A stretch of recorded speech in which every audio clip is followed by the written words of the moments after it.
proposta sobre prisão em segunda instância é discutida na Comissão de Constituição e Justiça. Evo Morales renuncia à presidência da Bolívia depois de 13 anos no poder. Navios da Marinha ajudam na recuperação das regiões afetadas por manchas de óleo. No esporte, Flamengo chega a 10 pontos de diferença do segundo colocado e está mais próximo da conquista do título. Agora no Mundial News.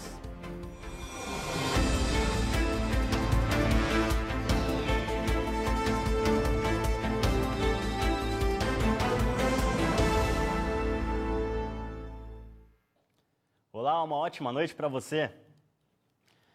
A gente começa essa edição do Mundial News com notícias direto de Brasília. Lá está Thaís Pomin, que está acompanhando as notícias de hoje da Câmara, onde tem votação sobre a prisão em segunda instância. Ela traz as informações para a gente. Thaís?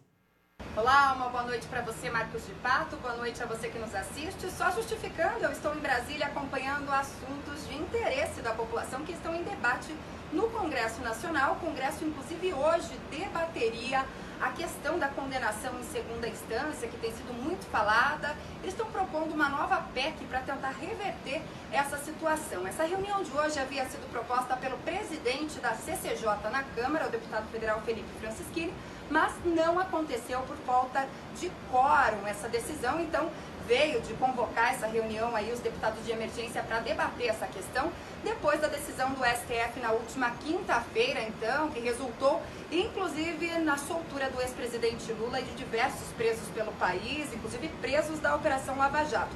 Justificando que hoje não é um dia comum em Brasília de se ter sessão, normalmente os deputados não estão na ativa trabalhando aqui na segunda-feira, mas apesar de não estarem grande parte deles mesmo assim, hoje haveria sessão sim. O presidente da Câmara, Rodrigo Maia, convocou uma sessão, antecipou a sessão por conta do evento da Cúpula do BRICS, que acontece aqui em Brasília, quarta e quinta-feira, evento que nós viemos acompanhar, inclusive. Esse evento reúne líderes de 5 países, incluindo o Brasil, para debater assuntos de interesse econômico entre eles.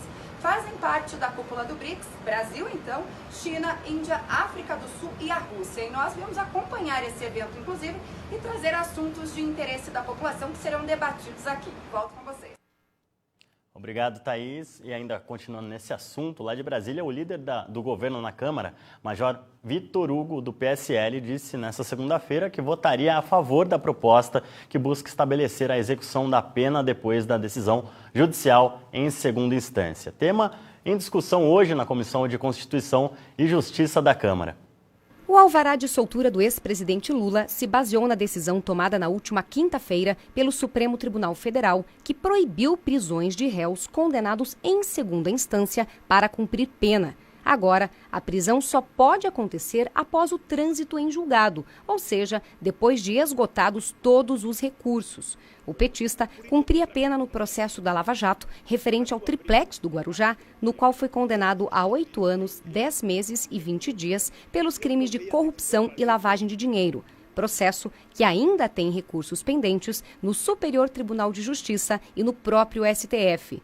De acordo com a mestre e doutora em Direito, Amélia Rossi, a medida já estava prevista na Constituição Federal. A Constituição, no artigo 5º, que trata dos direitos individuais fundamentais, no inciso 57, diz que ninguém será considerado culpado até o trânsito em julgado da sentença penal condenatória. Vejam que a Constituição aqui é clara. E vejam também que essa é uma regra.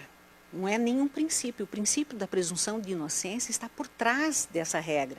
Significa que essa regra tem que ser cumprida na exata medida do que ela dispõe. Outro beneficiado pela decisão foi o ex-ministro José Dirceu, que também deixou a cadeia na última sexta-feira. Ele estava preso desde maio deste ano no Complexo Médico Penal em Pinhais, região metropolitana de Curitiba, condenado pelos crimes de corrupção e lavagem de dinheiro. O Ministério Público Federal do Paraná estima que dos 74 réus da Operação Lava Jato, 36 ainda podem ser beneficiados com a mudança de entendimento do Supremo Tribunal Federal. Contudo, a medida não derruba todas as prisões automaticamente. Cabe a cada juiz analisar caso a caso. Entre os presos que ainda podem ser beneficiados estão o ex-executivo da Engevix, Gerson Almada, e o ex-diretor da Petrobras, Renato Duque. Está em discussão na Comissão de Constituição e Justiça da Câmara dos Deputados uma proposta de emenda à Constituição que deixa clara no texto constitucional a possibilidade da prisão após condenação em segunda instância, ou seja, vai contra o que foi decidido pelos ministros do Supremo. Para a mestre e doutora em Direito, caso a proposta seja aprovada, pode ser considerada inconstitucional. É um dispositivo estabelecido pelo Constituinte originário, não é? Que não pode ser alterado porque é cláusula pétrea, nem pelo chamado Constituinte derivado, que encontra sua titularidade no Congresso Nacional. Se for, sim, vamos dizer assim, aprovadas por 3/5 em 2 turnos em cada uma das casas, no meu ponto de vista, deveriam ser objeto de controle de constitucionalidade e virem a ser declaradas inconstitucionais. E este tema foi um dos principais motivos de manifestações realizadas em quase todos os estados brasileiros no último sábado. Os manifestantes pediam a aprovação da PEC que permite a prisão de condenados em segunda instância. As manifestações que ocorreram em todo o país são reflexos da soltura do ex-presidente Lula, que aconteceu na última sexta-feira. Pelo menos 20 estados registraram atos organizados pelos movimentos contrários à corrupção, entre eles Rio de Janeiro, São Paulo, Rio Grande do Sul, Paraná e Distrito Federal. Os manifestantes protestaram contra a decisão que colocou Lula em liberdade e pediram medidas ao Congresso Nacional. Em prol da República Brasileira, em prol do futuro do Brasil, em prol dos meus netos e meus filhos. A gente tem que lutar contra essa vergonha que a gente está vendo aí todos os dias, onde o Supremo se vendeu e liberando todos esses criminosos aí para a rua. Eu quero morar num Brasil que não tenha privilégio para criminosos. Em Curitiba, berço da Operação Lava Jato, a manifestação aconteceu em frente à sede da Justiça Federal do Paraná. Os manifestantes se reuniram para pedir a aprovação da proposta de emenda à Constituição 410 de 2018, que permite a prisão de condenados em segunda instância. É uma manifestação nacional, a gente está em atuação em quase todos os estados, em dezenas de cidades. O MBL está apoiando, vem para a rua nessa pauta, que é, primeiramente, a aprovação da PEC 410 de 18, que é a PEC da prisão em segunda instância, e em apoio à CPI da Lava Togas. A proposta vai na contramão do julgamento realizado pelo Supremo Tribunal Federal na última quinta-feira, quando os ministros decidiram que a pena só deve começar a ser cumprida após o trânsito em julgado, ou seja, depois de esgotados todos os recursos dos réus. Os manifestantes acreditam que a PEC, que pode mudar essa determinação, tem chances de ser aprovada. Hoje, os deputados têm uma importante arma na mão, que é aprovar a segunda instância, fazer com que isso vire lei e assim a gente deixe de estar sujeito à mudança de opinião do STF. Estamos aqui para pressionar os deputados para aprovar essa PEC a favor da prisão para segunda instância. Ainda é cedo para dizer como a possível aprovação da PEC pode impactar no caso do ex-presidente Lula e de outros presos que foram condenados em segunda instância. A proposta ainda tramita na Comissão de Constituição e Justiça da Câmara dos Deputados. O que nós temos que fazer é agilizar o máximo possível, conversar com todos os deputados, com o presidente da Câmara e agilizar, porque o Brasil não pode parar com vários criminosos nas ruas esperando essa decisão da Câmara dos Deputados.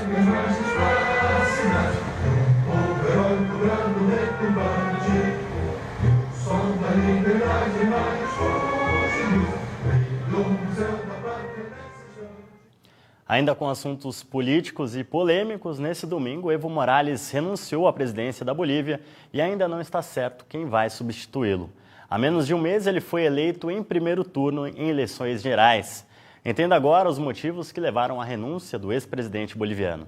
No poder desde 2006, Evo Morales disputou uma nova reeleição em 20 de outubro deste ano.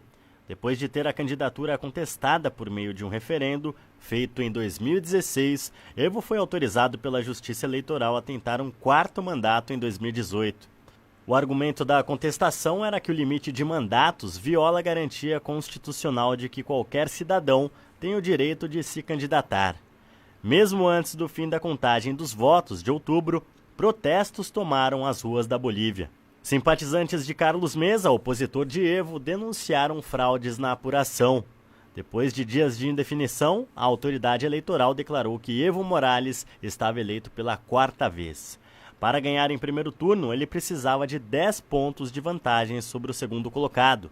e conseguiu 10,56. A Organização dos Estados Americanos e o governo da Bolívia anunciaram que a entidade faria uma auditoria do processo eleitoral inteiro. Em 10 de novembro, a organização divulgou o resultado preliminar, apontando fraude e a necessidade de novas eleições.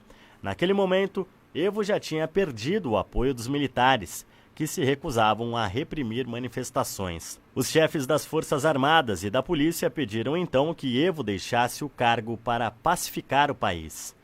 Ele concordou em sair, mas disse que era vítima de um golpe cívico, político e policial. Evo disse ainda que teve a casa destruída e que a polícia tem uma ordem de prisão ilegal contra ele. De acordo com o jornal El Deber, o comandante-geral da polícia, Vladimir Yuri Calderón, também renunciou nesta segunda-feira, depois dos incidentes violentos. E a gente segue com assuntos internacionais. Confira agora os destaques do Giro Mundial.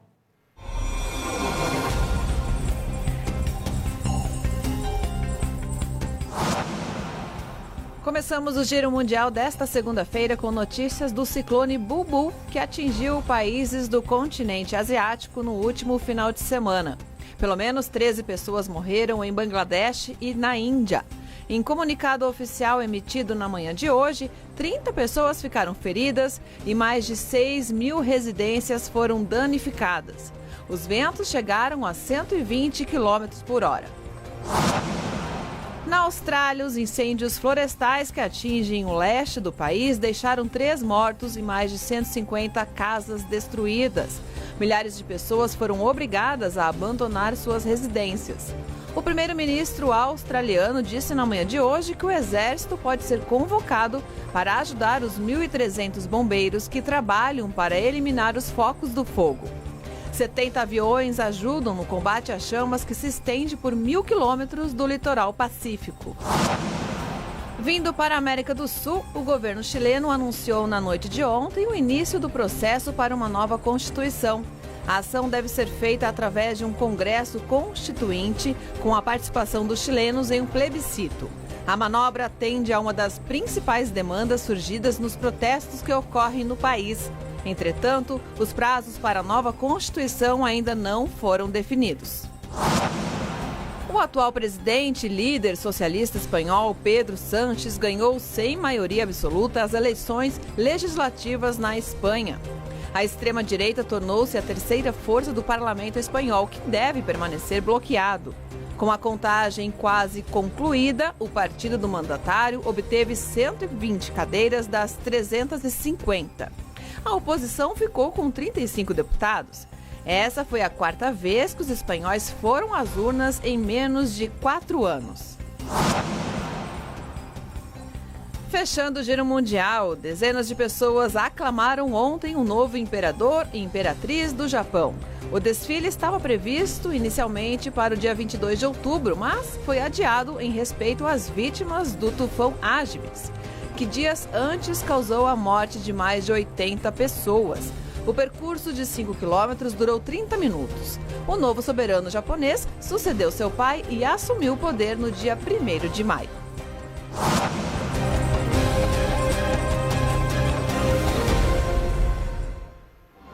O Mundial News vai para um breve intervalo. Na volta tem os estragos provocados pelas chuvas no Rio de Janeiro, ainda a previsão do tempo, e você vai ver que navios da Marinha são utilizados no trabalho de recuperação do Nordeste, do Mar do Nordeste, por conta das manchas de óleo. A gente já volta.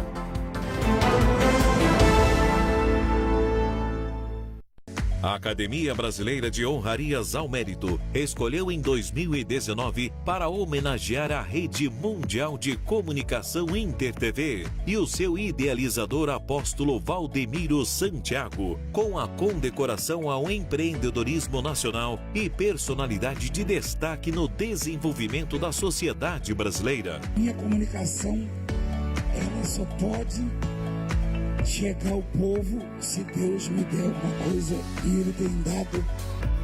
Parabéns aos colaboradores e telespectadores. Rede Mundial, a rede que ultrapassa fronteiras.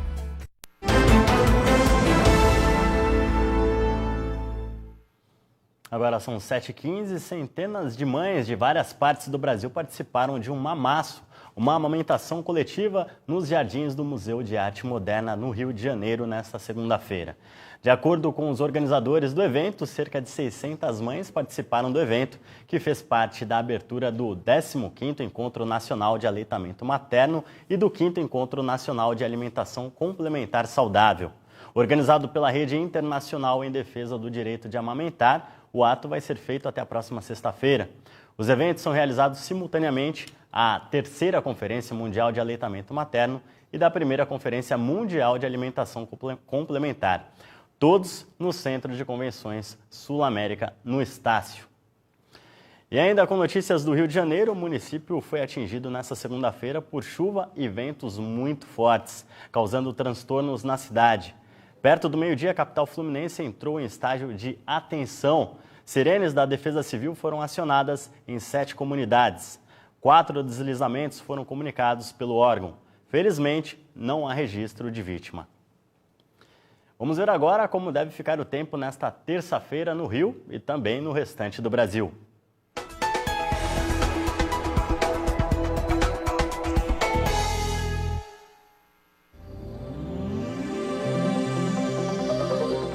Dia de muita nebulosidade com chuva a qualquer momento em boa parte do Rio de Janeiro, centro-sul de Minas Gerais e também no sul do Espírito Santo.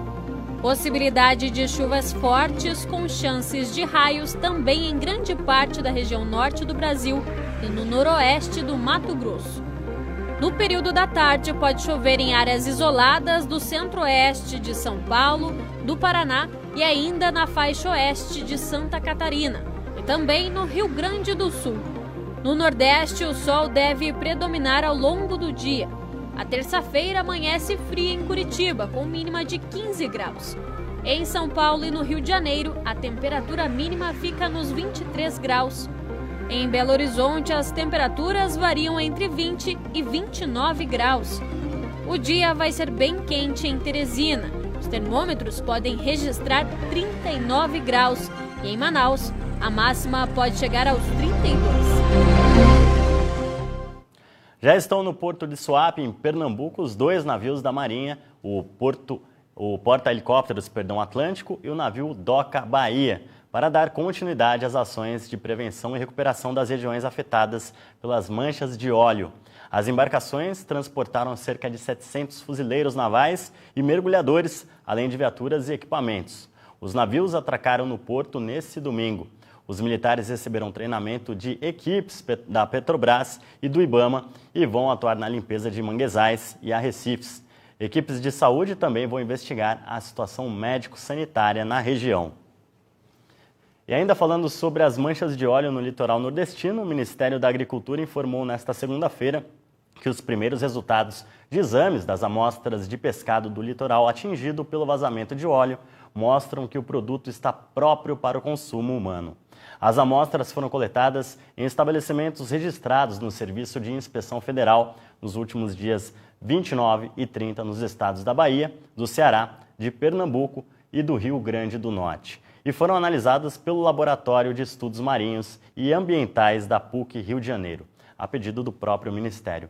De acordo com o governo, foram encontrados níveis baixos de hidrocarbonetos policíclicos aromáticos, indicadores para contaminação por derivados de petróleo, em peixes e lagostas avaliados, e o Ministério afirma ainda que as amostras continuam sendo colhidas e assim que os resultados das análises forem liberados, eles vão ser divulgados com atualizações das recomendações. Agora falando sobre educação, com o maior índice de participação da história, chegando a quase 73%, o segundo dia de prova do Enem foi realizado nesse domingo em todo o país. Para o governo, o recorde de comparecimento com mais de 3.700.000 estudantes foi um dos fatores que contribuíram para que esta fosse a melhor edição do exame. O segundo dia de prova do Exame Nacional do Ensino Médio, o Enem, contou com mais de 3.700.000 estudantes. Eles responderam a 90 questões de ciências da natureza e matemática, em mais de 10.000 locais em 1.700 municípios. Esse foi o melhor Enem da história do Brasil, em termos de execução, logística, quantidade de problemas, participação das pessoas inscritas e a qualidade das provas. Os gabaritos vão ser publicados na quarta-feira, dia 13. Já os resultados vão ser divulgados na página do participante e no aplicativo do Enem em janeiro. Este Enem teve apenas 27,2% de inscritos ausentes, um recorde. Foi o menor índice de abstenção de todos os Enems, então mostra um sucesso, que os participantes realmente se envolveram. Mundial News vai para mais um intervalo rápido. Na volta tem as informações do esporte com mais uma vitória do Flamengo na rodada do fim de semana do Brasileirão.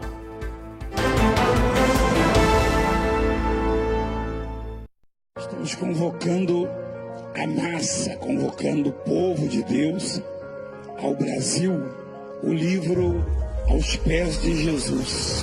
Queria apresentar a importância deste livro. É um livro pequeno, né? De leitura fácil. O ideal seria você ler todos os dias esse livro. Então você leia todos os dias, pequeno e gigante ao mesmo tempo, pelos ensinamentos. E você pode comprar esse livro por esse valor de R$10, tá bom? Então é isso. Quem quiser adquirir, porque muita gente vai querer, e tem realmente mudado a vida das pessoas. Você vai ler e vai falar, agora eu sei por que Deus ouviu, Deus deu a vitória. Aos pés de Jesus.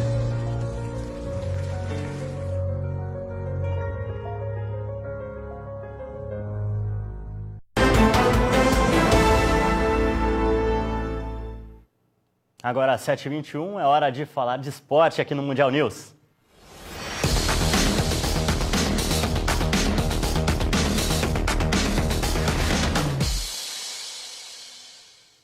Marina Protasiewicz, neste fim de semana, rodada quase completa pelo Brasileirão e também com a seleção feminina em campo. Boa noite, Mari.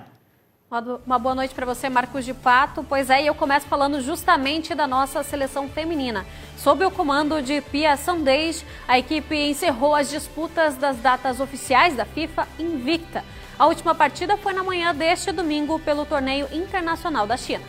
A trajetória na competição do continente asiático contou com boas atuações brasileiras. Após a vitória por 4-0 em cima do Canadá, a seleção enfrentou as anfitriãs. Como a partida no tempo regular acabou sem gols, a decisão da competição foi para os pênaltis. E por 4-2, as chinesas ficaram com a taça. Mas com 4 vitórias e 2 empates nas disputas do calendário oficial da FIFA, a nova era da seleção tem resgatado o ânimo do futebol feminino no Brasil. Infelizmente não deu para as brasileiras, mas tem sido uma boa experiência desde a troca de comando da seleção. E agora, falando do Campeonato Brasileiro, teve rodada cheia neste fim de semana e gols que não acabavam mais. No sábado teve Goiás e Santos do Serra Dourada e o Peixe goleou por 3-0. O clássico paulista ficou no empate, mas que empate. No sábado, em Goiânia, passeio santista sobre o Goiás. Soteldo, num pulo espetacular, fez o primeiro. Depois, Marinho recebeu do venezuelano e de canhota conferiu o segundo alvinegro. Santos 2-0. A dupla também foi responsável pelo terceiro. Marinho cruzou e no segundo pau Soteldo fechou o placar. Goiás 0, Santos 3. Em São Paulo, clássico no Pacaembu e gols só nos instantes finais. 47 do segundo tempo, Michel Macedo mandou essa bomba na gaveta. Corinthians 1-0. Mas 2 minutos mais tarde, após o escanteio, a bola sobrou para Bruno Henrique, que não perdoou. E fim de papo, Corinthians 1, Palmeiras também 1. O resultado não agradou nenhum dos lados. No primeiro tempo, a gente impondo o ritmo, a gente impondo o jogo. O primeiro tempo realmente muito bom nosso. No segundo tempo, realmente, o Palmeiras adiantou a marcação e veio muito forte para isso, por isso que a gente começou a ficar sem passe. E aí cai naquilo, quando a gente quer jogar, às vezes por muito pouco tempo de trabalho, 5 dias praticamente. E aí a gente teve um baita golaço do Michel, né? Então eu vejo o jogo dessa maneira. No primeiro tempo muito bom do Corinthians, no segundo tempo muito bom do Palmeiras. A gente não sai contente completamente, óbvio que não sai contente porque não conseguiu vencer, mas entende que a equipe se entregou, criou as oportunidades, faltou aquele detalhezinho que às vezes falta no futebol. talvez porque fosse sábado à noite, que não é dia de clássico. Se fosse domingo, provavelmente teríamos vencido. Será? E no domingo, na continuação da rodada, o Atlético Paranaense, sob o comando do seu interino, derrotou o São Paulo por 1-0. Já o Internacional empurrou o Fluminense para a zona de rebaixamento. William Potker foi o nome do jogo. Confere aí. No domingo, no Morumbi, foi só aos 45 do segundo tempo que a bola chegou para Marcelo. Ele, de fora da área, bateu firme e contou com a colaboração de Thiago Volpi, definindo a vitória do Atlético Paranaense sobre o São Paulo por 1-0. Hoje nós não conseguimos produzir ofensivamente como estávamos habituados, mas nós temos que ressaltar a dificuldade de vir jogar contra o São Paulo aqui e, sobretudo, com as características do seu treinador. Derrotado, Fernando Diniz, responsável por implantar a filosofia de jogo do Furacão, sofreu com a derrota e por não ter conseguido traduzir a sua filosofia para o São Paulo. O resultado hoje não foi traduzido porque a gente, quando teve chance de fazer os gols, não fez. Teve um volume interessante no jogo hoje, diferente principalmente o segundo tempo do jogo do Fluminense, não foi o mesmo jogo. A equipe se portou bem, só que não ganhou. A gente precisa traduzir isso em resultado. Agora não é jogando pior que a gente vai traduzir resultado bom jogando pior do que joga. No Beira-Rio, William Potker foi o nome do jogo. Aos 35, ele aproveitou o rebote de Muriel e fez o primeiro do Internacional no Fluminense. Aos 39, ele pegou a sobra e marcou o segundo. Na segunda etapa, o Wellington nem fez a festa na zaga colorada e descontou. Fim de papo, Inter 2, Flu 1. E o Flamengo, tá mais líder do que nunca. Mais uma vez, o rubro-negro atingiu 10 pontos de diferença para o segundo colocado na tabela. E o adversário dessa rodada foi o responsável pela última derrota do Mengão na competição. Só que dessa vez, a história foi diferente. No Maracanã, para mais de 65 mil pessoas, Elber tentou 2 vezes e, com um desvio de William Arão, colocou o Bahia na frente do Flamengo. Mas a virada rubro-negra aconteceu no segundo tempo. Renier empatou aos 8 minutos. Bruno Henrique, aos 26, fez o segundo. E Gabigol, aos 42, aproveitou o rebote de falta na trave e fez o dele. Final, Flamengo 3, Bahia 1. No restante do domingo, teve ainda a goleada do Vasco, vitória do Grêmio em cima da Chapecoense e do Fortaleza no clássico com o Ceará. Confere aí. No clássico cearense, o Wellington Paulista de cabeça marcou o gol solitário da partida. Fortaleza 1-0 no Ceará. Eu acho que um jogo na sua totalidade bem equilibrado. Eu acho que no começo do jogo nós pressionamos e tivemos um pouco melhor.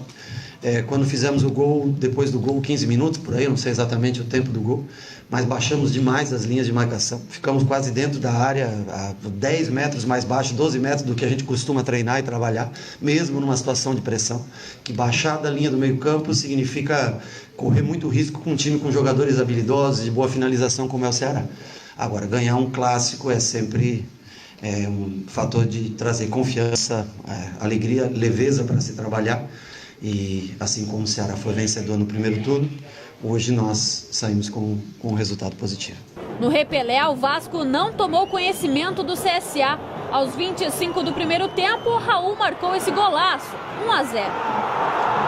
Na segunda etapa, Oswaldo Henrique subiu no segundo andar e testou para o fundo do gol. Cruz Maltino 2-0. Carlinhos, num gol contra esquisito, fechou o marcador em Maceió. CSA 0. Vasco 3. E fechando a noite, na Arena Condá, Luciano de bicicleta marcou o único e belo gol da partida do Grêmio sobre a Chapecoense. E hoje à noite tem a partida que encerra essa 32ª rodada do Brasileirão. Botafogo recebe o Avaí às 8 horas da noite no estádio Newton Santos. Esses foram os destaques do esporte, Marcos de Pato. Tá legal, Marina. Amanhã a gente traz então os gols desse jogo, se tiverem gols, né? Tomara que sim. Obrigado, boa noite. E para você de casa, muito obrigado pela companhia. A gente volta a se ver amanhã. Tenha uma boa noite.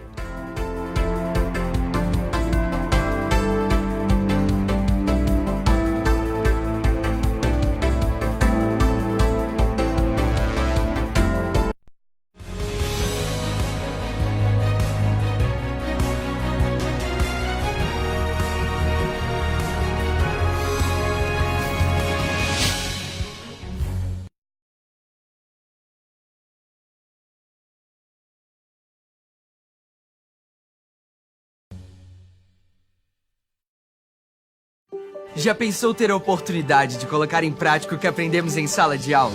Com o programa Educação em Prática do Ministério da Educação, escolas públicas poderão usar a estrutura e os professores das faculdades parceiras para oferecer atividades do ensino em tempo integral. É a chance de vivenciar novas experiências em um ambiente universitário. Assim, a gente alia a teoria à prática e melhora a qualidade do ensino.